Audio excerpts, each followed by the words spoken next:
12% இருந்தது. இப்போ 35% வந்து நம்ம இன்வெஸ்ட் பண்ணுறது வந்து ஃபிசிக்கல் அசெட். ஃபிசிக்கல் அசெட்னா லேண்டு, கோல்டு. இதில் இப்போ ஏன் லேண்டில் போடுறாங்கன்னா, இப்போ சமீபம் இந்த 2 வருஷம் லேண்டோட ப்ரைஸ்லாம் வந்து மல்டிஃபோல்டு இன்க்ரீஸ் ஆகிடுச்சு. ஏன்னா வந்து லேண்ட் வந்து பெட்டர் இன்வெஸ்ட்மெண்ட்னு மக்கள் அதுக்கு போக ஆரம்பிச்சிட்டாங்க. இதில் என்ன டவுன் சைட் அப்படின்னு பார்த்தீங்கன்னா, அது கமர்ஷியல் வேல்யூவா, கமர்ஷியல் பில்டிங்கான இடமா அது மாறுறதுனாலயா இல்லை வீடு கட்டுறதுக்காகவே? இது வந்து டிமாண்ட் அண்ட் சப்ளை. இப்போ நான் ஒரு இடத்துல வந்து ஒரு லே அவுட்டில் போய் வாங்கி போட்டோன்னு வச்சுக்கோங்க, அங்கே வீடு கட்ட வர்றவங்க வந்து காசு கொடுத்து வாங்கி தான் ஆகணும். ரைட்? இப்போ நான் விற்காத போது என்ன ஆகும், அந்த வேல்யூ இன்க்ரீஸ் ஆகும், கிடைக்காது. இப்போ வந்து ஒரு நடுத்தர குடும்பத்தினர் இன்னைக்கு வந்து வீடு கட்ட முடியாது. இன்றைக்கி வந்து சராசரியாக பார்த்தீங்கன்னா சபர்பில் எடுத்தால் கூட இன்றைக்கி வந்து ஒரு சென்ட்டு வந்து 5 லட்ச ரூபாய் குறைஞ்சி கிடையாது. அப்படி என்ன எதனால இன்க்ரீஸ் ஆகுது? எல்லாரும் லேண்டில் போடும்போது லேண்டோட ப்ரைஸ் இன்க்ரீஸ் ஆகுது. ஏன்னா they want a return back. அந்த ரிட்டர்ன் வந்து better than investing on other instrument. So இது ஒரு இண்டிகேஷன் என்னன்னா, people are going away from the traditional இன்வெஸ்ட்மெண்ட்லேருந்து இந்த மாதிரி போகிறதுனால வந்து நாட்டுக்கு என்ன பயன்? அந்த லேண்டோட வேல்யூ அப்ரிஷியேட் ஆகிறனால that money can not come in to the system. Land investment வந்து ட்ரெடிஷ்னல் இன்வெஸ்ட்மெண்ட் இல்லையா? முதல்ல இருந்துச்சு, அப்புறம் நம்ம மாறிட்டோம்ல. அப்புறம் வந்து நம்ம வந்து இன்வெஸ்ட்மெண்ட் பண்ண ஆரம்பித்தோம், நம்ம ஈக்விட்டியில் இன்வெஸ்ட் பண்ண ஆரம்பித்தோம், நம்ம யூலிப்பில் இன்வெஸ்ட் பண்ண ஆரம்பித்தோம். அதெல்லாம் பண்ணோம். இப்போ பழையபடி அங்கேயே போயிட்டோம். அப்போ நமக்கு ஏன் இல்லைன்னா, நம்ம வந்து ஒன்று தான் இருந்துச்சு. ஒன்று எல்ஐசி என்டோன்மெண்ட் பாலிசி மட்டும்தான் நமக்கு சேவிங்னு இருந்துச்சு. இன்றைக்கி நிறையா இன்ஸ்ட்ருமெண்ட் இருந்துச்சு. இப்போ மறுபடியும் அந்த 12% 35% மக்கள் போகிறாங்கன்னா அது வெரி அட்ராக்டிவ் இன்வெஸ்ட்மெண்ட். ஆனால் அதனால் நாட்டுக்கு என்ன பிரயோஜனம்? எக்கனாமிக் ஆக்டிவிட்டியில் அந்த பணம் பார்ட்டிசிபேட் பண்ணுறதில்ல. அது ஒரு முக்கியமான பிரச்சனை. அடுத்த பிரச்சனை, பிக்கஸ்ட் ப்ராப்ளம் வந்து 14% of the GDP is contributed by 46% of the work population. Agriculture. அதில் பார்த்தீங்கன்னா ஓவர் எம்ப்ளாய்மெண்ட். அது இல்லை வரேன் நான். மொத்தம் இருக்கிறது வந்து 56 கோடி பேர் வந்து எம்ப்ளாய் இருக்காங்க இந்தியாவில். அதில் வந்து 46% வந்து பார்த்தீங்கன்னா ஃபார்ம் ஒர்க்கர்ஸ். அது பார்த்தீங்கன்னா கிட்டத்தட்ட 26 கோடி பேர் வந்து விவசாயத்தில் ஈடுபடுறாங்க.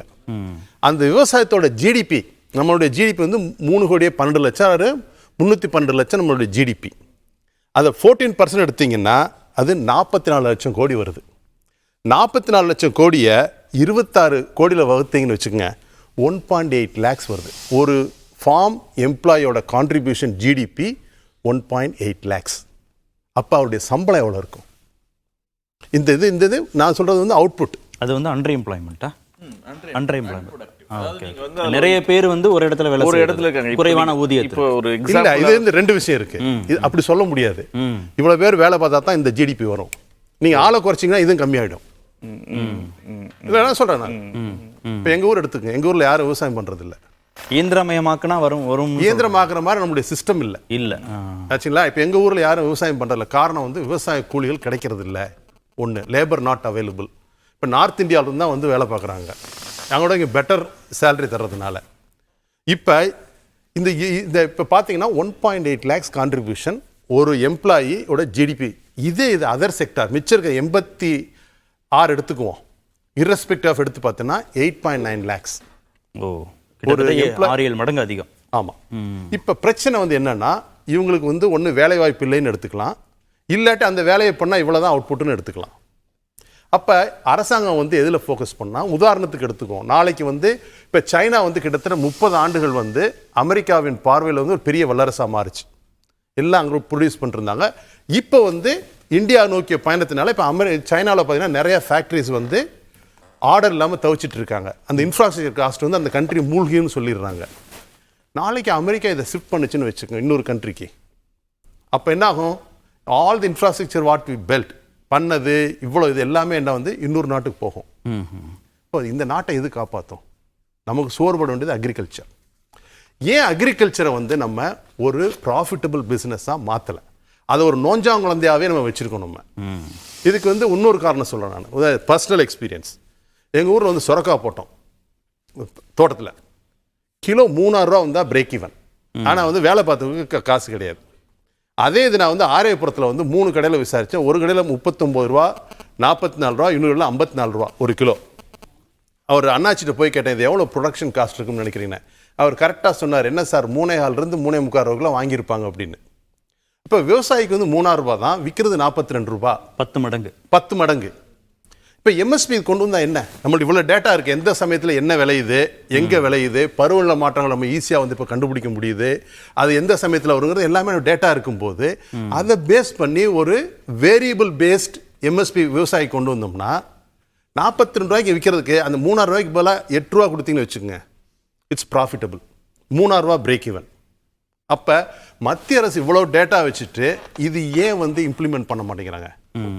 இப்போ தக்காளி வந்து தர்மபுரியில் வந்து அன்னைக்கு வந்து ஒரு 2 வருஷம் மேலே வந்து தரையில் கொட்டினாங்க, 1 ரூபாய்க்கு கூட வாங்குறதுக்கு ஆள் இல்லைன்னு.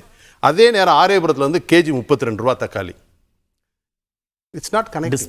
டிஸ்பாரிட்டி. முருகன் சாரும் அதான் சொன்னார், தங்கம் வெள்ளி விலையெல்லாம் குறையுது, அதெல்லாம் வாங்க முடியுது, ஆனா உணவுப் பொருட்கள் வாங்க முடியல. அப்ப இது ஒரு முக்கியமான பிரச்சனை. எல்லாம் குறைஞ்சிருக்கு. இது ஒரு முக்கியமான, இந்த பட்ஜெட்ல எதிர்பார்த்தது இது ஒரு முக்கியமான பிரச்சனை. அதாவது தேசத்தோட இறையாண்மையும் பாதுகாப்பையும் பார்க்கும்போது அக்ரிகல்ச்சர் வந்து ஃபண்டமெண்டலா இருந்தால் தான் சோறு போட முடியும். எந்த விதமான அந்நிய தலையீட்டையும் தவிர்க்கணும்னா விவசாயம் ப்ராஃபிட்டபிளா இருக்கணும். அது ஒரு மேனுஃபேக்சரிங் செக்டாருக்கும் சர்வீஸ் செக்டாருக்கும் கொடுக்க வேண்டிய முக்கியத்துவத்தை விட அக்ரி செக்டார் கொடுக்கணும்ன்றீங்களா? கண்டிப்பா கொடுக்கணும். ஏன்னா அவரே சொன்னார் 80% இம்போர்ட் பண்றோம். மன்மோகன் சிங் வந்து இதுல இருந்து நிறைய பேர் வெளியேறணும்னு சொல்லும்போது கடும் விமர்சனங்கள் வந்தது. நீங்க திருப்பி உள்ள வரணும்ன்றீங்க இல்ல ரீடைன் பண்ணணும்ன்றீங்க? இல்ல, இப்ப என்ன சாப்பாட்டுக்கு வழியெல்லாம் போச்சு, நம்ம இம்போர்ட் பண்ண ஆரம்பிச்சிடும். இப்போ 80% ஆயில் நம்ம இம்போர்ட் பண்றோங்கிறாரு அவரு, ரைட்? நம்ம கன்சம்ஷன் அதிகமாகுது, கன்சியூமர் பேஸ் ஆனதுனால 400 ரூபா கொடுத்து என்ன கூட வாங்குவோம் நம்ம, அந்த மாதிரி போயிட்டு இருக்கணும்.